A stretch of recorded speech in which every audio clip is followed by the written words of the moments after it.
진정한 그리스도인이란 육신에 속한 생각이 아니라 성령에 속한 생각을 따라 사는 사람들입니다. 그렇다면 육신에 속한 생각이란 무엇일까요? 또 성령에 속한 생각은 무엇일까요? 그러므로 그리스도 예수 안에 있는 사람들은 정죄를 받지 않습니다.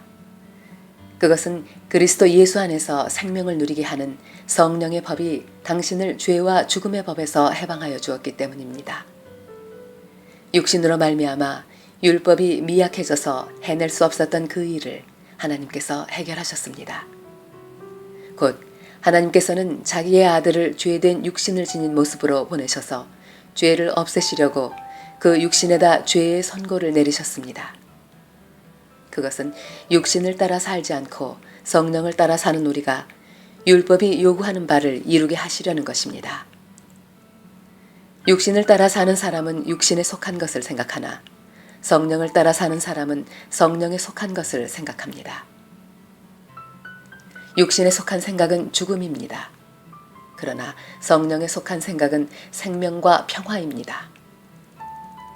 육신에 속한 생각은 하나님께 품는 적대감입니다. 그것은 하나님의 법을 따르지 않으며 또 복종할 수도 없습니다. 육신에 매인 사람은 하나님을 기쁘게 해드릴 수 없습니다. 그러나 하나님의 영이 여러분 안에 살아계시면 여러분은 육신 안에 있지 않고 성령 안에 있습니다. 누구든지 그리스도의 영이 없으면 그리스도의 사람이 아닙니다. 또한 그리스도께서 여러분 안에 살아계시면 여러분의 몸은 죄 때문에 죽은 것이지만 영은 의 때문에 생명을 얻습니다. 예수를 죽은 사람들 가운데서 살리신 분의 영이 여러분 안에 살아계시면 그리스도를 죽은 사람들 가운데서 살리신 분께서 여러분 안에 계신 자기의 영으로 여러분의 죽을 몸도 살리실 것입니다. 그러므로 형제자매 여러분, 우리는 빚을 지고 사는 사람들이지만 육신에 빚을 진 것이 아닙니다. 우리는 육신을 따라 살아야 할 존재가 아닙니다. 여러분이 육신을 따라 살면 죽을 것입니다. 그러나 여러분이 성령으로 몸의 행실을 죽이면 살 것입니다. 하나님의 영으로 인도함을 받는 사람들은 누구나 다 하나님의 자녀입니다. 여러분은 또다시 두려움에 빠뜨리는 종살이의 영을 받은 것이 아니라 자녀로 삼으시는 영을 받았습니다. 그래서 우리는 그 영으로 하나님을 아빠, 아버지라고 부릅니다.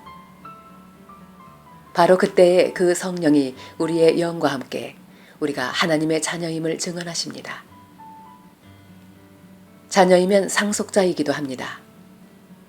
우리가 그리스도와 함께 영광을 받으려고 그와 함께 고난을 받으면 우리는 하나님이 정하신 상속자여 그리스도와 더불어 공동 상속자입니다. 현재 우리가 겪는 고난은 장차 우리에게 나타날 영광에 견주면 아무것도 아니라고 나는 생각합니다. 피조물은 하나님의 자녀들이 나타나기를 간절히 기다리고 있습니다. 피조물이 허무에 굴복했지만 그것은 자의로 그렇게 한 것이 아니라 굴복하게 하신 그분이 그렇게 하신 것입니다. 그러나 소망은 남아 있습니다. 그것은 곧 피조물도 썩어짐의 종살이에서 해방되어서 하나님의 자녀가 누릴 영광된 자유를 얻으리라는 것입니다. 모든 피조물이 이제까지 함께 신음하며 함께 해산의 고통을 겪고 있다는 것을 우리는 압니다. 그뿐만 아니라 첫 열매로서 성령을 받은 우리도 자녀로 삼아주실 것을 곧 우리 몸을 속량하여 주실 것을 고대하면서 속으로 신음하고 있습니다. 우리는 이 소망으로 구원을 얻었습니다. 눈에 보이는 소망은 소망이 아닙니다. 보이는 것을 누가 바라겠습니까?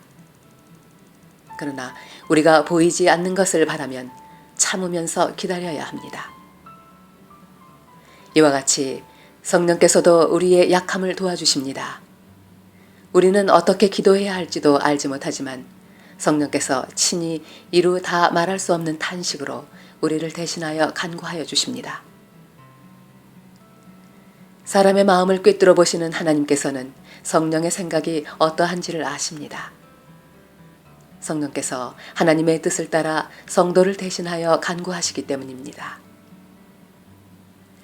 하나님을 사랑하는 사람들, 곧 하나님의 뜻대로 부르심을 받은 사람들에게는 모든 일이 서로 합력해서 선을 이룬다는 것을 우리는 압니다.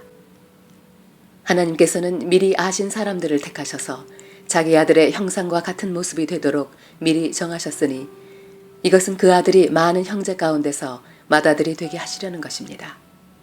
그리하여 하나님께서는 이미 정하신 사람들을 부르시고 또한 부르신 사람들을 의롭게 하시고 의롭게 하신 사람들을 또한 영화롭게 하셨습니다. 그렇다면 이런 일을 두고 우리가 무엇이라고 말할 수 있겠습니까? 하나님이 우리 편이시면 누가 우리를 대적하겠습니까? 자기 아들을 아끼지 않으시고 우리 모두를 위하여 내주신 분이 어찌 그 아들과 함께 모든 것을 우리에게 선물로 거저주지 않으시겠습니까? 하나님께서 택하신 사람들을 누가 감히 고발하겠습니까? 의롭다 하시는 분이 하나님이신데 누가 감히 그들을 정죄하겠습니까? 그리스도 예수는 죽으셨지만 오히려 살아나셔서 하나님의 오른쪽에 계시며 우리를 위하여 대신 간구하여 주십니다. 누가 우리를 그리스도의 사랑에서 끊을 수 있겠습니까? 환난입니까? 곤고입니까? 박해입니까? 굶주림입니까? 헐벗음입니까? 위협입니까? 또는 칼입니까? 성경에 기록한 바 우리는 종일 주님을 위하여 죽임을 당합니다. 우리는 도살당할 양과 같이 여김을 받았습니다. 한 것과 같습니다. 그러나 우리는 이 모든 일에서 우리를 사랑하여 주신 그분을 힘입어서 이기고도 남습니다. 나는 확신합니다. 죽음도 사함도 천사들도 권세자들도 현재 일도 장래 일도 능력도 높음도 깊음도 그 밖에 어떤 피조물도 우리를 우리 주 예수 그리스도 안에 있는 하나님의 사랑에서 끊을 수 없습니다. 아멘. 오늘 우리에게 주신 하나님의 말씀이었습니다. 할렐루야. 오늘 우리가 함께 통독할 성경은 누가복음입니다. 누가복음은 저자인 누가의 이름을 따라 지어진 사복음서 중 세 번째 책입니다. 데오빌로로 대표되는 지성적 이방인들에게 완전하고 유일한 인자이신 예수님의 생애와 사상을 알림으로써 믿음을 견고케 하고 복음을 널리 전파하기 위해 기록됐습니다.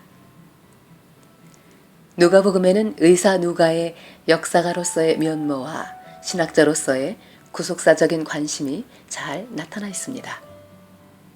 누가는 완전한 인간이신 예수님의 인간적 행적과 고뇌, 그리고 절대적 구원에 대해 이방인에게 알리고자 했습니다. 누가복음은 사복음서 중에서 예수님의 행적을 역사적 사실에 근거해서 연대기적으로 기록한 대표적인 책이기도 합니다. 이방인과 경제 문제, 사회 문제, 그리고 여성과 인간의 개성에 대한 관심을 가지고 이 책을 기록했습니다. 이러한 누가의 특별한 관심은 누가복음의 내용을 특정짓기도 합니다. 완전하신 유일한 인간으로서의 구원자이신 예수님을 우리 다 같이 만나볼까요? 아래 플레이 버튼을 눌러주세요.